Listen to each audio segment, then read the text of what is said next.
5 ವರ್ಷ ನಾನೇ CM, ದೆಹಲಿಯಲ್ಲೇ CM Siddaramaiah ಸ್ಪಷ್ಟನೆ. ದೆಹಲಿಯಿಂದಲೇ ಸಿಎಂ ಸಿದ್ದರಾಮಯ್ಯ ಪೂರ್ಣಾವಧಿ ಭವಿಷ್ಯ.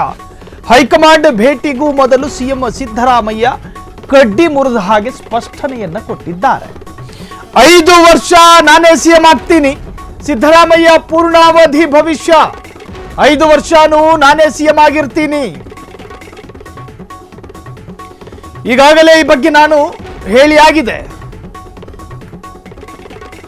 ಜುಲೈ 2ರಂದೇ ನಾನು ಈ ಬಗ್ಗೆ ಹೇಳಿಕೆಯನ್ನ ಕೊಟ್ಟಿದ್ದೆ. ನೀವು ಪದೇ ಪದೇ ಪ್ರಸ್ತಾಪ ಮಾಡೋದು ಯಾಕೆ?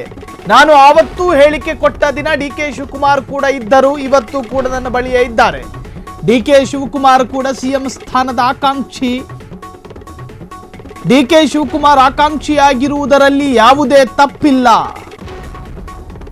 ಡಿ.ಕೆ. ಶಿವಕುಮಾರ್ ಕೂಡ ಸ್ಪಷ್ಟವಾಗಿ ಹೇಳಿದ್ದಾರೆ, ಈಗ ಕುರ್ಚಿ ಖಾಲಿ ಇಲ್ಲ ಎಂದು.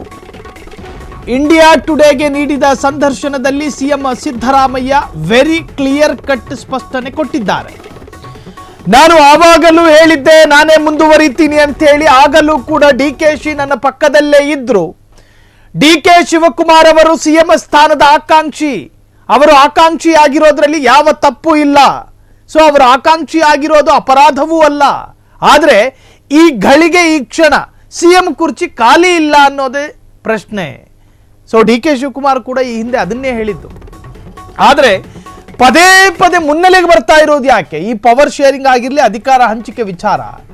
ಒಂದು ಡಿ.ಕೆ. ಶಿವಕುಮಾರ್ ಅವರ ಬಣದ ಕೆಲ ಶಾಸಕರು ಡಿ.ಕೆ. ಪರ ಮಾತನಾಡಿ ರಾಜಕೀಯ ಸಂತೃಪ್ತತೆಯನ್ನ ಪಡೆಯೋದಕ್ಕೆ ಹವಾಣಿಸ್ತಾ ಇದ್ದಾರಾ, ಅಥವಾ ಡಿ.ಕೆ. ಶಿವಕುಮಾರ್ ಅವರೇ ಹೇಳಿಕೊಟ್ಟು ಅವರು ಹೇಳ್ತಾ ಇದ್ದಾರಾ? ಇವೆಲ್ಲವೂ ಕೂಡ ರಾಜಕೀಯ ಚರ್ಚೆ. ಆದರೆ ಯಾವ ಜಾಗದಲ್ಲಿ ನಿಂತುಕೊಂಡು ಇದಕ್ಕೆ ಕ್ಲಾರಿಟಿಯನ್ನು ಕೊಡಬೇಕು, ಅದೇ ಜಾಗದಲ್ಲಿ ನಿಂತುಕೊಂಡು ಸಿದ್ದರಾಮಯ್ಯನವರು ಕ್ಲಾರಿಟಿ ಕೊಟ್ಟಿದ್ದಾರೆ. ಎಲ್ಲಿ? ಡಿ.ಕೆ. ಶಿವಕುಮಾರ್ಗೆ ಕೆಲವು ಶಾಸಕರ ಬೆಂಬಲ ಇದೆ, ಆದರೆ ತುಂಬಾ ಶಾಸಕರ ಬೆಂಬಲ ಡಿ.ಕೆ. ಶಿವಕುಮಾರ್ ಅವರಿಗೆ ಇಲ್ಲ. ಡಿ.ಕೆ. ಶಿವಕುಮಾರ್ ಅವರಿಗೆ ಭಾಗಶಃ ಶಾಸಕರ ಬೆಂಬಲವೇ ಇಲ್ಲ. ದೆಹಲಿಯಲ್ಲಿ ಸಿಎಂ ಸಿದ್ದರಾಮಯ್ಯ ಅತಿ ದೊಡ್ಡ ಹೇಳಿಕೆಯನ್ನ ಕೊಟ್ಟಿದ್ದಾರೆ. ಡಿ.ಕೆ. ಶಿವಕುಮಾರ್ಗೆ ಸಿಎಂ ಆಗುವಷ್ಟು ಶಾಸಕರ ಬೆಂಬಲ ಇಲ್ಲ, ಇನ್ನೇನು ಬೇಕು? ಸಂದರ್ಶನದಲ್ಲೇ ಡಿ.ಕೆ. ಶಿವಕುಮಾರ್ಗೆ ಸಿಎಂ ಸಿದ್ದರಾಮಯ್ಯ ಸಂದೇಶವನ್ನ ಕೊಟ್ಟಿದ್ದಾರೆ. ಪ್ರಾಥಮಿಕ ಸಾಮರ್ಥ್ಯವೇ ಇಲ್ಲ, ಡಿ.ಕೆ. ಶಿವಕುಮಾರ್ಗೆ ಎಲ್ಲ ಶಾಸಕರ ಬೆಂಬಲ ಇಲ್ಲ. ಸಿಎಂ ಸಿದ್ದರಾಮಯ್ಯ ಕಡ್ಡಿ ಮುರಿದ ಹಾಗೆ ಮಾತನಾಡಿದ್ದಾರೆ. ಡಿ.ಕೆ. ಶಿವಕುಮಾರ್ಗೆ ಕೆಲವು ಶಾಸಕರ ಬೆಂಬಲ ಇದೆ ಅಷ್ಟೇ, ಆದರೆ ಸಿಎಂ ಆಗುವಷ್ಟು ಶಾಸಕರ ಬೆಂಬಲ ಇದೆಯಾ ಅಂತ ಕೇಳಿದ್ರೆ ಇಲ್ಲ. ಸಿಎಂ ಸಿದ್ದರಾಮಯ್ಯನವರು, ನಾವು ಈ ಹಿಂದಿನಿಂದಲೂ ಕೂಡ ಫ್ರೀಡಂ ಟಿವಿ ಅದನ್ನೇ ಹೇಳಿದ್ದು, ಸಿದ್ದರಾಮಯ್ಯನವರು ನಿರ್ಧಾರ ಮಾಡದ ಹೊರತು ಡಿ.ಕೆ. ಶಿವಕುಮಾರ್ ಸಿಎಂ ಆಗೋದಕ್ಕೆ ಸಾಧ್ಯ ಇಲ್ಲ. ಅದರರ್ಥ ಏನು ಮ್ಯಾಜಿಕ್ ಆಗುತ್ತಾ? ಅದಲ್ಲ. ಡಿ.ಕೆ. ಶಿವಕುಮಾರ್ ಅವರಿಗೆ 224 ಶಾಸಕರ ಪೈಕಿ ಎಷ್ಟು ಶಾಸಕರ ಬೆಂಬಲ ಇದೆ ಅಂತ ಕೇಳಿದ್ರೆ ಸಿದ್ದರಾಮಯ್ಯನವರಿಗೆ ಇರುವಷ್ಟು ಬೆಂಬಲದ ಅರ್ಧಕ್ಕರ್ಧನೂ ಡಿ.ಕೆ. ಶಿವಕುಮಾರ್ ಅವರಿಗಿಲ್ಲ. ಬೆರಳೆಣಿಕೆಯ ಒಬ್ಬ ವ್ಯಕ್ತಿ ಲೆಕ್ಕಾಚಾರ ಹಾಕಬೇಕಾದ್ರೆ ಬೆರಳನ್ನ ಎಣಿಸಿ ಹೇಳಬಹುದಾದಷ್ಟು ಸಂಖ್ಯೆಗಳು ಮಾತ್ರ ಡಿ.ಕೆ. ಶಿವಕುಮಾರ್ ಪರ ಬೆಂಬಲ ಇರತಕ್ಕಂತಹದ್ದು. ಹಂಗಿದ್ದಾಗ ಎಐಸಿಸಿ ಅಧ್ಯಕ್ಷರಾಗಲಿ ಅಥವಾ ಹೈಕಮಾಂಡ್ನ ನಾಯಕರುಗಳಾಗಲಿ ತೀರ್ಮಾನ ಮಾಡಬೇಕಾದ್ರೆ ಈ ಎಲ್ಲ ಅಂಕಿಅಂಶಗಳು ಕೂಡ ಕೌಂಟ್ ಆಗುತ್ತೆ. ಸೊ ಹೀಗಿರುವಾಗ ಡಿ.ಕೆ. ಶಿವಕುಮಾರ್ 2025, 26, 27, 28ರವರೆಗೆ ಸಿಎಂ ಆಗೋದಕ್ಕೆ ಆಗೋದಿಲ್ಲ ಅಂತ ಹೇಳಿನೇ ಈ ಭವಿಷ್ಯ ಹೇಳ್ತಾ ಇರುವಂತಹದ್ದು. 2028ರವರೆಗೆ ನಾನೇ ಮುಂದುವರಿತೀನಿ, ಪೂರ್ಣಾವಧಿ ಸಿಎಂ ಸಿದ್ದರಾಮಯ್ಯ. ಅದು ಕರ್ನಾಟಕದ ಇತಿಹಾಸದಲ್ಲಿ ಸಿದ್ದರಾಮಯ್ಯನವರಿಗೆ ಮಾತ್ರ ಆ ತರಹದೊಂದು ಬಿರುದಿರೋದು, ಪೂರ್ಣಾವಧಿ. ಈ ಹಿಂದೆಯೂ ಕೂಡ ಅವರು ಪೂರ್ಣಾವಧಿ ಸಿಎಂ ಆಗೇ ಇದ್ರು.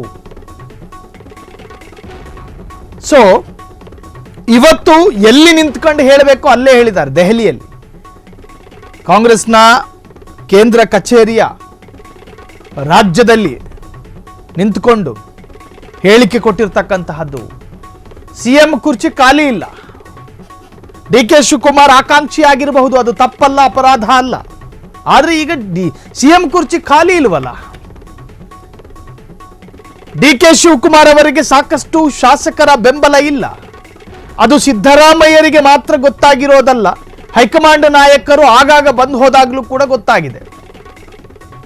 ಸುರ್ಜೇವಾಲಾರನ್ನು ಒಳಗೊಂಡು ಕೇಂದ್ರದ ನಾಯಕರಿಗೆ ಗೊತ್ತಾದಂತಹ ಸತ್ಯ ಅದು. ಡಿಕೆ ಪರ ಒಲವು ಹೆಚ್ಚು ಇಲ್ಲ. ತುಮಕೂರಲ್ಲೊಂದಿಬ್ರು, ಹಾವೇರಿಲ್ಲೊಂದಿಬ್ರು, ಹಾಸನದಲ್ಲೊಂದೊಬ್ರು ಹೀಗೆ ಮಾತನಾಡಿದ ಕೂಡಲೇ ಡಿ ಕೆ ಶಿವಕುಮಾರ್ ಅವರನ್ನ ಸಿಎಂ ಮಾಡೋದಕ್ಕಾಗುತ್ತಾ? ಸೊ ಇದು ರಾಜಕೀಯ ವಿಶ್ಲೇಷಕರ ನಡುವೆ ನಡೀತಾ ಇರ್ತಕ್ಕಂತಹ ಚರ್ಚೆ. ಒಟ್ಟಾರೆ ಸಿಎಂ ಸಿದ್ದರಾಮಯ್ಯ ದೆಹಲಿಯಲ್ಲಿ ಹೇಳಿದಂತಹ ಹೇಳಿಕೆ ನಿಜಕ್ಕೂ ರಾಜಕೀಯ ವಲಯದಲ್ಲಿ ಸಂಚಲನವನ್ನು ಮೂಡಿಸ್ತಾ ಇದೆ.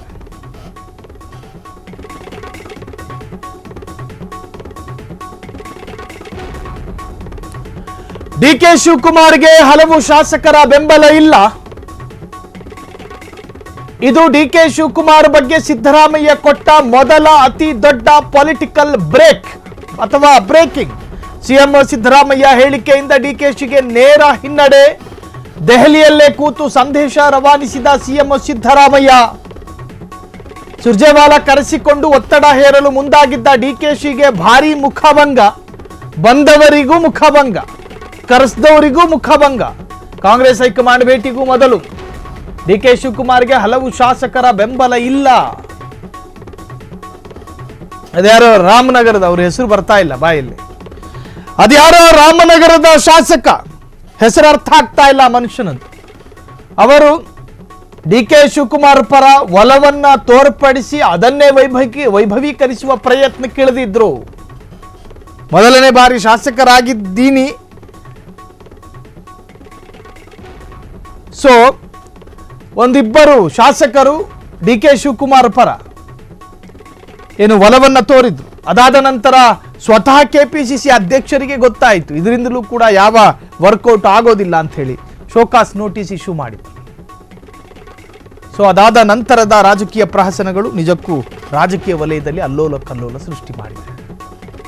ಕ್ಷಣ ಕ್ಷಣದ ಸುದ್ದಿಗಳಿಗಾಗಿ ಫ್ರೀಡಂ ಟಿವಿ ಸಬ್ಸ್ಕ್ರೈಬ್ ಮಾಡಿ, ಲೈಕ್ ಮಾಡಿ ಹಾಗೂ ಫಾಲೋ ಮಾಡಿ. ಹೊಸ ಸುದ್ದಿಗಳ ನೋಟಿಫಿಕೇಶನ್ಗಾಗಿ ಬೆಲ್ ಐಕಾನ್ ಮೇಲೆ ಕ್ಲಿಕ್ ಮಾಡಿ.